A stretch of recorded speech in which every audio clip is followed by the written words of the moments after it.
새사랑교회 수요 성경 공부 시간입니다. 지난주에 우리가 14장, 요한복음 14장 말씀 중에서 8절부터 이제 15절까지 공부를 했습니다. 빌립의 질문이죠. 주여 아버지를 우리에게 보여주옵소서, 그리하면 족하겠나이다 라고 하는 이 질문에 대해서 예수님께서 그 질문에 대해서 설명해 주시는 내용이 지난주에 공부한 내용입니다. 혹시 한번 기억을 좀 되짚어 보면서 지난주에 여러분에게 이렇게 말씀을 드렸습니다. 믿음에 대한 문제를 제가 말씀을 드렸죠. 특히 이 빌립의 질문 속에는, 의문 속에는 믿음에 대한 문제가 나와 있거든요. 아버지를 보여주십시오. 아버지를 보여주십시오. 그래야 내가 만족하겠습니다 하는 뜻에서 우린 믿음이라는 게 과연 뭐냐라고 하는 물음을 지난주에 같이 던지면서 같이 나눴습니다. 믿음이라고 하는 것은 보는 것이 믿는 것인가, 아니면 믿는 만큼 보이는 것인가 하는 것입니다. 보는 것이 믿는 것이다라고 하는 것이 바로 이 세상의 과학의 원리죠. 세상 사람들이 말하는 겁니다. 세상 사람들이 믿고 있는 것이죠. 보는 대로 믿는 겁니다. 이 보는 대로 믿는 믿음이 얼마나 위험한 믿음인가를 우리는 절실하게 느끼죠. 이 코로나19 사태를 통해서 우리는 보는 믿음이 얼마나 쉽게 무너질 수 있는가를 다시 한번 깨닫게 됐습니다. 그렇게 자신하던 사람들, 그렇게 건강을 얘기하던 사람들, 그렇게 당당하던 사람들이 코로나19 앞에서 그렇게 쉽게 무너져가는 모습을 우리 많이 보지 않았습니까? 자, 우리 믿음이 과연 뭐냐? 우리 기독교 신앙에서 믿음을 얘기할 때는 믿는 만큼 보인다는 겁니다. 그러므로 믿음을 우리 주님이 말씀하실 때 그 믿음의 가장 기본적인 것은 우리 믿음이 어떤 것인가를 우리에게 질문해 주고 있는 것이죠.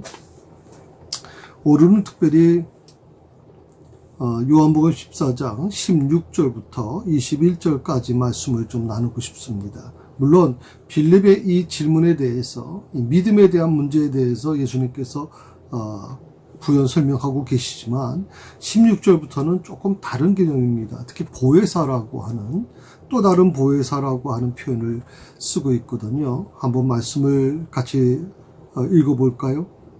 요한복음 14장 16절부터 21절까지 말씀입니다. 같이 읽습니다. 내가 아버지께 구하겠으니 그가 또 다른 보혜사를 너에게 주사 영원토록 너희와 함께 있게 하리니 그는 진리의 영이라. 세상은 능히 그를 받지 못하나니 이는 그를 보지도 못하고 알지도 못함이라. 그러나 너희는 그를 아나니 그는 너희와 함께 거하시며 또 너희 속에 계시겠습니다. 내가 너희를 고와 같이 버려두지 아니하고 너에게 오리라. 조금 있으면 세상은 다시 나를 보지 못할 것이로되 너희는 나를 보리니 이는 내가 살아있고 너희도 살아있겠습니다. 그날에는 내가 아버지 안에, 너희가 내 안에, 내가 너희 안에 있는 것을 너희가 알리라. 나의 계명을 지키는 자라야 나를 사랑하는 자니 나를 사랑하는 자는 내 아버지께 사랑을 받을 것이요 나도 그를 사랑하여 그에게 그 나를 나타내리라. 아멘. 자, 오늘 이 말씀을 가지고 같이 좀 나누겠습니다. 우리 여러분 교재에서 5번에 있는 말씀, 5번에 있는 질문을 공부해 나가겠습니다. 자, 16절, 17절에 있는 말씀에서 보혜사 성령님에 대한 진리를 낱낱이 말하십시오라고 얘기를 하고 있거든요. 16절, 17절, 또 다른 보혜사를 너에게 준다. 그는 진리의 영이다. 뭐 그렇게 나와 있지 않습니까? 그 성령님을 좀 이렇게 성경을 좀 찾아보니까 크게 한 20가지 정도, 20가지 정도의 그런 어떤 성령님에 대한 표현이 나와 있어요.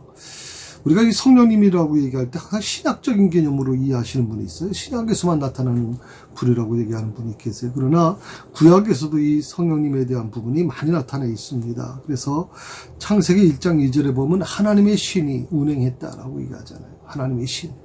그 하나님의 신이 뭐냐? 바로 성령님이시죠. 이 창조 사역에 관여하신 분, 바로 성령님이십니다. 또 출애굽기 28장에 보게 되면 지혜로운 영이라고 이렇게 표현했습니다. 지혜로운 영. 지혜를 하시는 사역이 지혜를 관여하고 계신 거죠. 또 세 번째로 느헤미야에 보면 주의 선한 신이라고 그랬습니다. 선이라고 하는 표현을 썼거든요. 또 시편의 51편에 보게 되면 주의 성신이라고 표현했죠. 거룩성을 얘기하는 겁니다. 또 시편 51편에 보면 12절에 보면 자유한 영이다. 자유를 주시는 분이다. 우리의 이 속박, 사탄으로부터 우리를 자유케 해주시는, 우리를 억누르고 있는 것으로부터 우리를 해방시켜 주시는 바로 영이 바로 성령님이시다. 이사야 4장에 보게 되면 심판과 소멸의 영이라 그랬습니다. 속죄와 성결을 의미합니다. 또 이사야 11장에 보게 되면 지혜와 총명의 신이다. 지식을 공급해 주신다. 그렇게 얘기하죠. 또 11장 2절에 보게 되면 모략과 재능의 신이라고 얘기를 했습니다. 은사를 공급해 주신 분. 또 같은 절에 주를 경외하는 신이라고 그렇게 얘기했습니다. 그리고 오늘 우리가 지금 말씀을 나누는 요한복음 14장 6절에 보혜사라고 16절에 보혜사라고 나오죠. 위로사역입니다. 보혜사라는 말 자체가 위로사역의 의미가 갖고 있죠. 그 다음에 14장 7절에 보면 진리의 영이라고 그렇게 얘기를 했죠. 17절입니다. 진리의 영.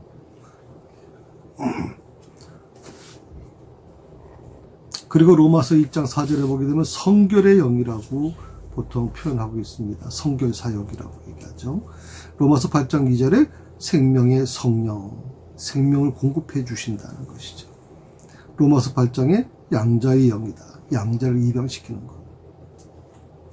또 에베소 4장에 유일하신 영, 유일성을 얘기하는 것이고, 히브리서 9장에 영원하신 성령, 영원성을 얘기하는 것이고, 히브리서 10장에 은혜의 성령, 은혜를 공급해 주시는 것이고, 베드로전서 4장에 영광의 영이다. 영화롭게 하는 일을 하시고, 또 요한일서 2장에 거룩하신 자다. 거룩해 하신다. 거룩해 하시는 일을 감당하게 하시는 거죠. 또 계시록 1장 4절에 일곱 영이라고 그랬습니다. 일곱 영이라는 것은 일곱이라는 숫자는 완전성을 얘기하는 거죠. 성령님은 완전하신 분이라는 뜻입니다. 또 계시록 19장에 대언의 영이다. 증거 사역을 하시는 분이시다라고 하는 뜻입니다. 자, 이렇게 성령님에 대한 표현이 이렇게 다양합니다. 성령님이 누구 안에 거하십니까? 교재의 질문이죠. 이 보혜사라고 하는 16절에 보면 보혜사라고 하는 단어가 등장합니다. 내가 아버지께 구하겠으니 그가 또 다른 보혜사를 너에게 주사 영원토록 너희와 함께 있으리니.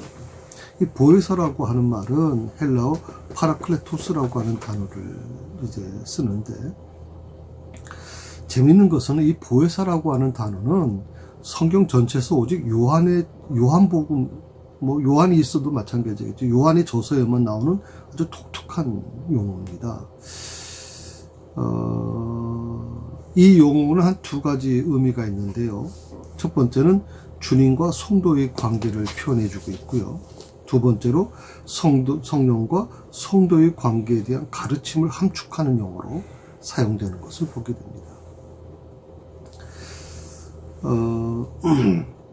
이 보혜사라고 하는 단어를 조금 더 구체적으로 좀 설명을 드려야 될 것 같아요. 그래서 오늘은 개론적으로 좀 말씀을 드리겠고, 다음 주에는 여러분에게 교재를 좀 나눠 드릴 겁니다. 주일날, 토요일날 여러분에게 혹시 이 내용이 가면 같이 좀 첨부해서 보내드리도록 그렇게 하겠습니다.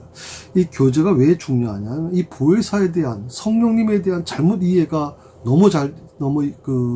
우리 기독교 안에서 그렇게 보편화되고 있기 때문에, 성령님에 대한 이 기본 개념이 바로 잡히지 못하면 우리 신앙에 굉장히 문제가 심각합니다. 그래서 이 코로나19 사태 이후에 사람들이 많이 두려워하고 있지 않습니까? 교회도 지금 어려워질 거다. 성도들의 신앙도 흔들릴 것이다. 여러 가지 예배가 무너질 것이다. 많은 얘기들이 오가고 있는 이유 중에 하나가 바로 이 성령님의 보혜사, 이 성령님의 모습을 우리가 바로 이해하지 못하기 때문에 그래서 이런 문제가 일어난다고 저는 생각을 합니다. 그래서 이 부분은 좀 더 우리가 구체적으로 설명하기 위해서 여러분에게 또 다른 보혜사라고 하는 별지를 여러분에게 나눠 드릴 것이고, 그 별지와 같이 잘하면 한 2주 정도 같이 좀 더 깊이 공부를 좀 나누려고 합니다. 그것이 여러분에게 좀 많이 도움이 됐으면 좋겠다고 생각을 합니다. 조금 설명을 드리면, 이 보혜사라고 하는 것은 크게 3가지 의미가 있어요. 하나는 재판관 앞에서 다른 사람을 변호하는 자라고 하는 의미가 있어요. 변호자. 요즘 말로 하면 변호사라고 하는 뜻이 있습니다. 파라클레토스라고 하는 이 보혜사라고 하는 의미가 바로 그런 의미예요. 변호해 준다는 거예요. 그러니까 예수님, 성령님이 우리 또 보혜사라 그러면, 이 보혜사라고 하는 뜻의 가장 기본적인 것은 우리를 변호해 주시는 분이에요. 그래서 성령님이 우리 안에 들어오시면, 그래서 중요한 것 같아요. 우리가 차마 주님 앞에 말할 수 없는 것들, 우리가 어떻게 보면 잊어버리는 것들, 또 우리 자신이 너무나도 부끄러워서 말하기 어려운 문제들을 하나님 성령께서 다 그것을 중보해 주신다 하는 것이거든요. 그래서 이 부분을 여러분 꼭 기억하시면 좋겠고요. 2번째, 이 보혜사라는 단어는 곁에 서서 격려하며 공고하는 자다.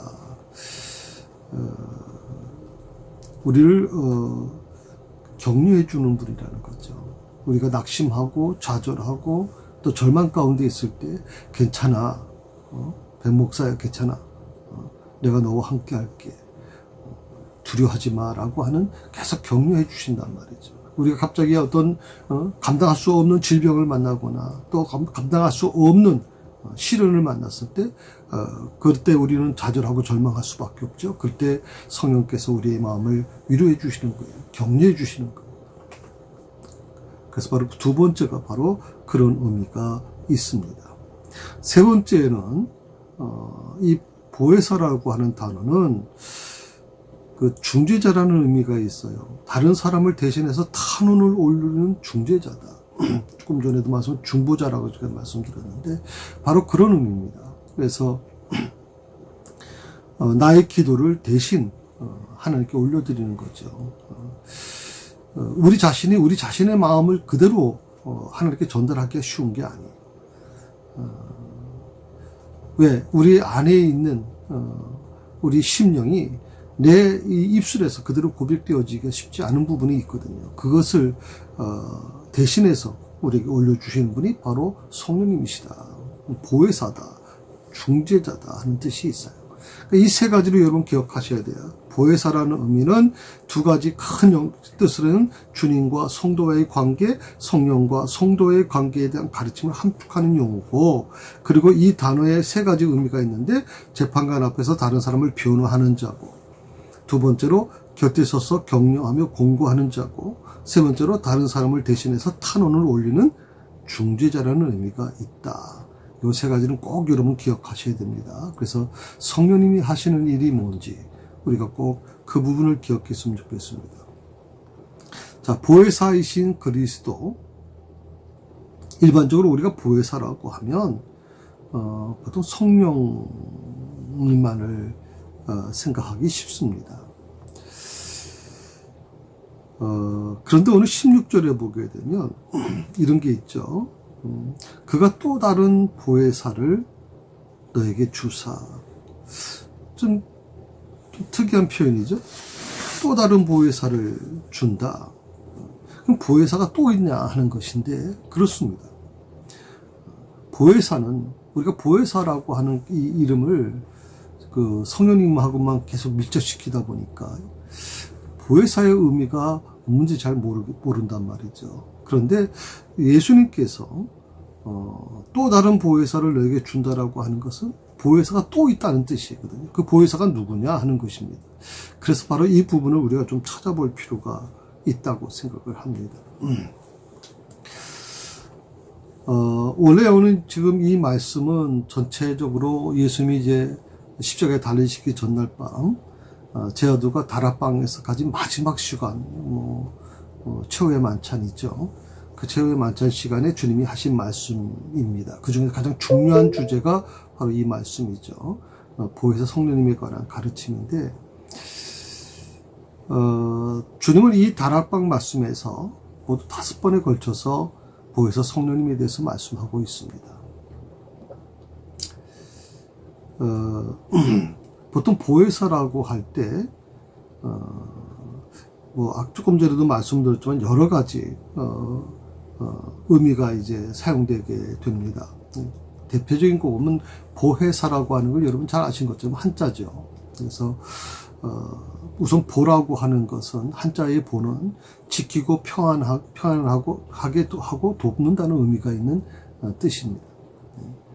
자, 지키고 평안하게 하고 돕는다 하는 뜻의 보, 그리고 은혜를 베푼다는 뜻의 해, 한자죠. 그리고 선생님을 가리키는 사. 자, 보혜사. 결합된 단어거든요. 그러니까 우리를 편안하게 지키고 도와주시며 우리에게 은혜를 베푸시고 하시는 바로 선생님, 그분이 바로 성령님이시다. 보혜사라는 뜻이에요.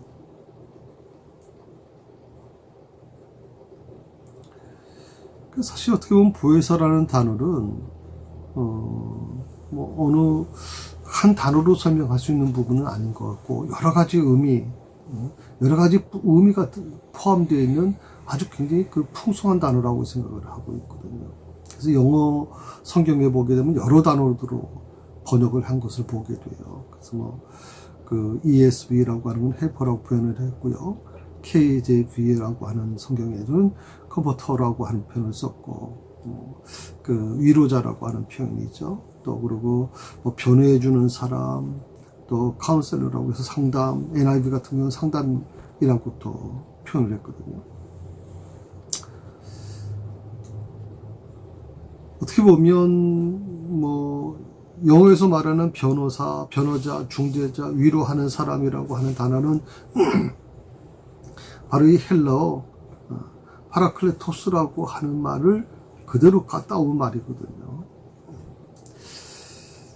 그래서 어떻게 보면 굉장히 이 파라클레토스라고 하는 헬라어 원어가 굉장히 중요하기 때문에, 중재자다, 위로하는 사람이라고 하는 의미가 있기 때문에 굉장히 중요한 부분이 있겠죠. 여기서 우리가 한 가지 좀 기억해야 될 게 뭐냐면, 또 다른이라고 하는 부분을 우리가 좀 공부하고 있습니다만은, 또 다른 보혜사라고 할 때 그 또 다른 의미라는 말의 의미가 뭐냐, 무슨 뜻이냐라고 하는 것입니다. 헬라어의 이 다른이라고 하는 의미에는 2개의 단어가 있습니다. 조금 어려운 말입니다. 이거 좀 다음 주에 여러분 교재 나눠드릴 테니까 교재 좀 더 참고해 보시면 좋겠습니다. 알로스라고 하는 단어가 있고요. 그 헬라어입니다. 그다음에 헤테루스라고 하는 말이 있어요. 그래서 알로스라고 하는 단어는 똑같은 종류, 성질이 같은 것 중에 하나라고 하는 뜻이에요. 근데 헤테로스라고 하는 이 단어는 완전히 다른 종류를 얘기하고 있고, 다른 것을 표현하는 말이에요. 그러니까 주님께서 또 다른 보혜사라고 하는 말을 썼을 때는 헤테로스라고 하는 전혀 다른 종류의 어떤 그런 보혜사를 의미하는 것이 아니라 같은 종류, 알로스, 똑같은 종류, 성질을 가진 건 다른 하나라고 표현을 했잖아요. 알로스 파라클레토스라고 하는 그 말을 썼거든요. 그래서 같은 종류, 예수님과 똑같은 성질을 가지신 분, 바로 그분이 성령님이라고 말씀하시는 거거든요.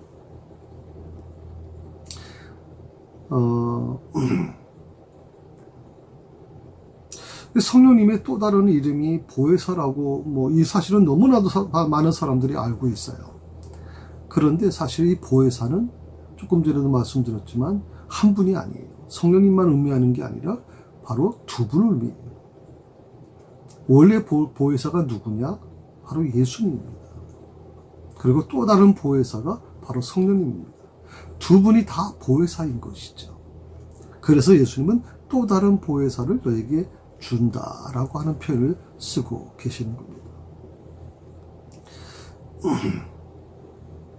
특히 예수님이 보혜사다라고 하는 말은 요한일서에서 분명하게 우리에게 말씀하고 있어요. 요한일서 2장 1절에 보게 되면 나의 자녀들아 내가 이것을 너에게 쓰면 너희로 죄를 범치 않게 하려 함이라. 만일 누가 죄를 범하면 아버지 앞에서 우리에게 대언자가 있으니 곧 의로우신 예수 그리스도시라. 우리에게 대언자가 있으니, 이 대언자라고 하는 단어가 바로 이 보혜사와 똑같은 단어거든요. 대언자. 그러니까 아버지 앞에서 우리에게 보혜사가 있다 하는 뜻이에요. 대언자가 있다는 말은. 그분이 누구냐? 바로 예수 그리스도다. 예수님은 지금도 우리의 보혜사가 되셔서 성부 하나님께 우리를 대신하여 대언해주고 계시다는 겁니다. 그러니까 성령님은, 예수님이 보혜사시라면 성령님은 또 다른 보혜사라고 표현할 수 있는 것이죠. 예수님과 동일한 똑같은 분, 그분이 바로 보혜사인 거죠. 그런데 이제 주님께서 십자가를 지고 죽으시고 제 아들을 떠나셔야 합니다. 제 아들만 두고 가셔야 됩니다. 이때 주님은 비록 자신은 제 아들을 떠나지만 제 아들을 영원히 떠나지 않으실 또 다른 보혜사, 예수님과 똑같은 일을 하시고 똑같이 제 아들을 인도하시고 제 아들과 함께 하시고 제 아들을 가르쳐 주실 성령님을 보내주시겠다고 약속하고 계시는 겁니다. 그래서 중요한 게 이겁니다. 예수님과 이 또 다른 보혜사는 예수님과 똑같은 일을 하시는 것이고 똑같이 제 아들을 인도하시고 제 아들과 함께 하시고 제 아들을 가르쳐 주신다 하는 것입니다. 그 보혜사, 또 다른 보혜사가 바로 성령님이시다 하는 겁니다. 그러니까 예수님은 비록 떠나실 수밖에 없죠. 그런데 제 아들의 입장에서 보면 염려하거나 불안해할 이유가 없는 것이죠. 왜? 또 다른 보혜사가 자기들과 함께 있으니까. 예수님이 하신 것처럼 똑같이 자기들과 함께 하시고 자기들을 인도해 주실 것이고 자기들을 가르쳐 주실 성령님이 계시니까. 어떻게 보면 제 아들 입장에서 보면 더 잘된 일일 수도 있어요. 왜냐하면 주님께서는 몸을 입고 이 땅에 오셨을 때 몸의 제한을 받으셨거든요. 육신의 몸에 오셨기 때문에 육신의 몸에 제한을 받으실 수밖에 없었어요. 그런데 성령님은 그런 제한이 없어요. 언제든지 제 아들과 함께 하시고 그들을 가르쳐 주시고 그들을 인도하실 것이기 때문입니다. 예수님께서는 제 아들을 떠나신다고 수없이 말씀하셨어요. 내가 너희를 떠날 수밖에 없다는 말씀을 하셨죠. 그래서 너희들을 위해서 내가 가는 곳에서 처소를 예비해 주겠다. 그렇게 말씀도 하셨잖아요. 그런데 성령님은 예수님은 제 아들을 떠나실 수밖에 없었지만 성령님은 영원히 제 아들과 함께 계실 것이라고 말씀하고 계시거든요. 그래서 주님은 제 아들에게 내가 떠나는 것이 너에게 유익이라고 말씀하시기까지 했어요. 주님이 떠나가셔야만 또 다른 보혜사이신 성령님이 오실 수 있기 때문입니다.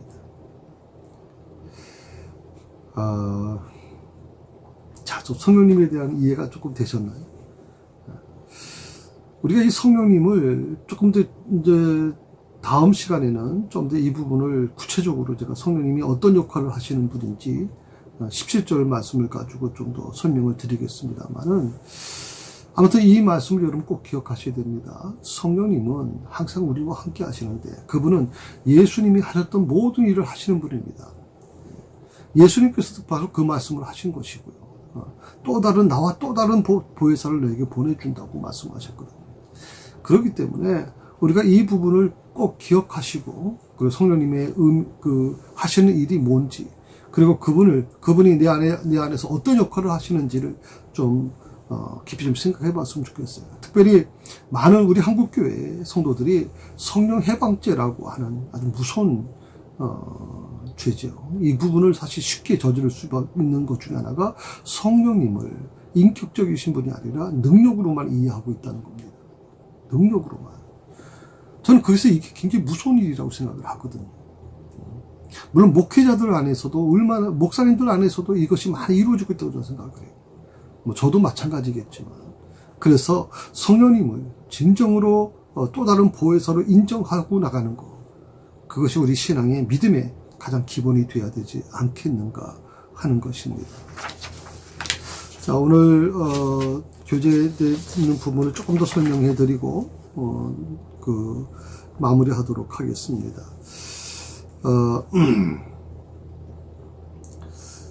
자, 조금 전에 우리가 요한일서 2장에서 예수님을 성도들의 죄 용서를 위해서 성부 하나님께 중재하는 대언자라고 말씀하고 있다고 말씀드렸는데, 이렇게 하나님과 인간을 화목하고 중재하시는 그 주님의 사역을 히브리서 7장에 보게 되면 대스장직이라고 표현했어요. 대스장직. 그래서 예수님이 하시는 일 중에 가장 중요한 부분이 바로 그 부분이죠. 대스장직을 감당하고 계시는 것이죠.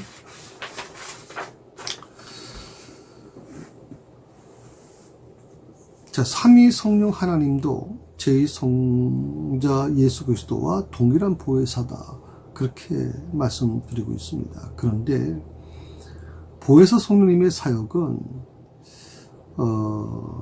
어떻게 보면 우리 성도들에게 그리스도와 또 그리스도의 복음을 알려주는 계시자로서의 사역을 감당하고 계시거든요. 특별히 성령님은 성도 안에 내주하십니다. 성도 안에 내주하십니다. 저는 이것이 굉장히 중요하다고 생각을 하죠. 예수님은 성자 하나님이신 성자 예수님이 이 땅에 오셨을 때는 인간의 몸을 입으셨기 때문에 제 아들 안에, 성도 안에 머물 수가 없었죠. 그러나 성령님은 성도 안에 내주하신다는 겁니다. 그리고 성도들과 함께 하신다는 것이죠. 그리고 복음의 진리를 가르치시고 복음의 진리 가운데로 인도하시고, 때로는 뜨거운 확신과 위로와 권면으로 도우신다고 로마서 5장 13절에 그렇게 말씀하고 있습니다. 자, 성도 안에 내주하시고 성도들과 함께 하시고 복음의 진리를 가르치시고 진리 가운데로 인도하시고 때로는 뜨거운 확신과 위로와 권면으로 도와주시는 성령님, 그 성령님이 바로 내 안에 계시다고 하는 겁니다. 그런데 왜 두려워하시나요? 왜 염려하시고 왜 불안해하십니까? 무엇이 여러분으로 하여금 기쁨을 사라지게 만들고 감사를 사라지게 만듭니까? 무엇이 여러분의 입에서 찬양이 사라지게 만들고 불평과 원망이 자리 잡게 만들까요? 여러분이 성령님을 증정으로 받아들이신다면, 그 성령님이 내 삶의 인격적인 하나님으로 내 안에 들어와 계신다면 내 삶은 어떻게 달라질 수 있을까요? 저는 많은 변화가 일어날 거라고 믿거든요. 오늘 이 말씀을 여러분 기억하시고, 특별히 17절에 보면 진리의 영이라고 말씀하셨는데, 똑같은 말이 15장에도 나옵니다. 15장 26절 보게 되면 진리의 성령이 오실 때에 라고 표현하고 있거든요. 진리의 영, 진리의 성령으로 번역되어 있죠. 너희 속에 계신다라고 얘기하고 있잖아요.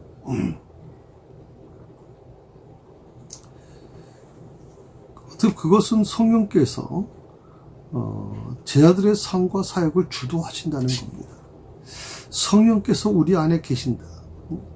주님께서 바로 그 말씀을 우리에게 제 아들에게 하신 것처럼 우리에게 하실 때는 성령께서 오늘도 우리의 삶과 사역을 주도하고 계시다는 겁니다. 내가 어떤 계획을 세울 때 그 계획의 모든 권한은 성령께서 하시는 겁니다. 그러니까 우리가 어떻게 보면 가장 중요한 것을 그분께 맡기지 못하고 있는 것이죠. 성령께서 하시는 대로, 성령께서 원하시는 대로 우리가 따라가면 되는데, 우리는 모든 계획을 세워놓고 거기에 성령께서 도장 찍기를 원하시는 거죠. 그러니까 성령님은 사이드에 계시는 거예요. 우리의 삶의 중심에 계시는 게 아니라 사이드에서 항상 우리의 원하는 것만 도와주시는 분으로 생각하는 분이 있는데, 그게 아니에요. 성령께서 하시는 것은 우리의 삶의 사이드에 계시는 것이 아니라, 협력자가만 있는 게 아니라 우리 삶을 주도하길 원하시는 것이죠. 우리의 모든 사역을 주도하고 계시는 분이, 우리를 이끌어가고 가길 원하시는 분이거든. 그래서 우리의 삶도 성령님과 이런 관계가 맺어져야 된다는 것입니다. 성령님께 우리 삶을 좀 맡기십시오. 내 삶을 맡기십시오. 내 가야 될 길을 맡기십시오. 내 모든 기도의 제목을 다 맡기시고 그분께서 하라는 대로, 그분께서 인도하시는 대로 좀 따라갔으면 좋겠습니다. 오늘 이것이 가장 우리 신앙에 가장 중요한 게 아니에요. 믿음의 가장 중심은 바로 여기에 있지 않는가, 그렇게 생각을 하고 있습니다. 자, 빌립의 질문으로 시작된 이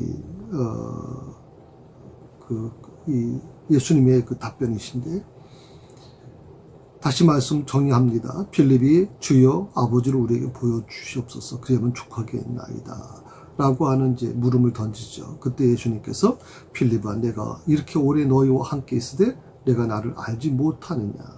나를 본 자는 아버지를 보았거늘 어찌하여 아버지를 보이라 하느냐? 그렇게 말씀하시면서 오늘 특별히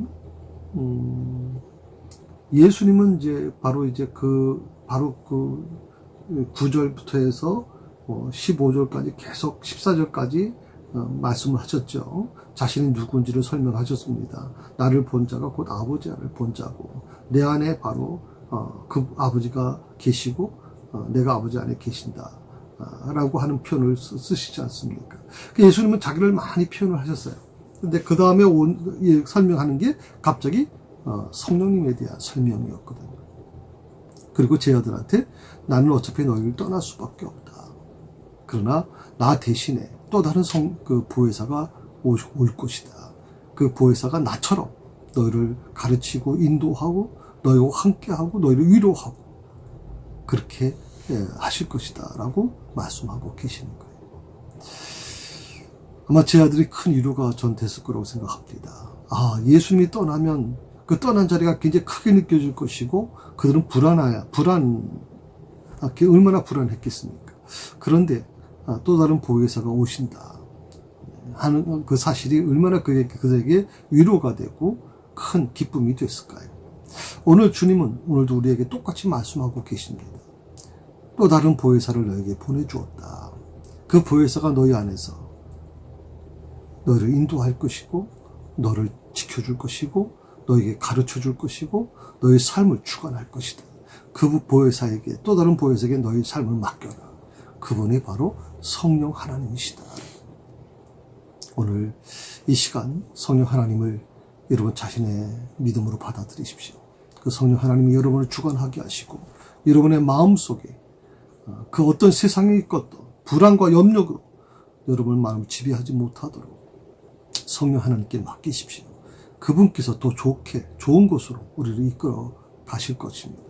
그분께서 조금 전에도 말씀드린 것처럼 그분이 창조 사역을 하셨고 그분이 지식을 공급해 주시고 그분이 은사를 공급해 주시고 우리를 위로하시고 인도하시는 그런 영이신 성령께서 오늘 우리의 삶을 바로 인도해 가실 거라고 저는 믿습니다. 내가 갖고 있는 지혜보다 더 좋은 지혜를 갖고 계신 분이 바로 성령님이십니다. 그러므로 그 완전하신 성령님께 우리 자신을 맡기시고 더 승리하는 삶을 살아갈 수 있기를 바랍니다. 우리 다음 주에는 7절, 18절에 있는 말씀 후에 계속 이 말씀을 드리면서 성령님에 대한 부분을 같이 나누도록 하겠습니다. 특별히 오늘 별지가 중요합니다. 이 별지를 나눠드리는 교재를 지금 갖고 계시는 교재와 같이 해서 같이 공부하시면 좋겠습니다. 기도하십시다. 하나님 아버지, 오늘 특별히 우리 주님께서 자신이 떠나는 그 자리에 또 다른 보혜사를 보내주시겠다고 말씀하심으로 제 아들을 위로하고 계시는 것을 봅니다. 오늘 그 또 다른 보혜사 성령님께서 오실 때 오늘 주님이 제 아들과 함께 거하시며 그들을 가르치시며 그들을 인도하시며 그들을 위로하시며 그들을 격려해 주었던 것처럼 또 다른 보혜사 성령님께서 그렇게 하실 거라고 말씀하셨는데, 주님, 오늘 우리가 성령님을 믿으며 그 성령님께서 내 안에서 주관하시기를, 내 삶을 온전히 그분께 맡기기를, 그렇게 우리의 삶을 살아갈 때 우리의 삶에 조금 더 불안과 두려움이 자리 잡지 못할 것이고 성령님이 인도하시는 그 아름다운, 정말 우리가 상상할 수 없는, 성령님께서만이 할 수 있는 그 삶으로 우리를 풍요롭게 인도해 나가실 거라고 믿습니다. 저의 삶을 주관하시고 성도들을 한 주간 지켜주시고 인도해 주시며 늘 주님 안에서 승리하게 하여 주시옵소서. 예수님의 이름으로 기도드립니다. 아멘. The good shepherd, I lay down my life for you.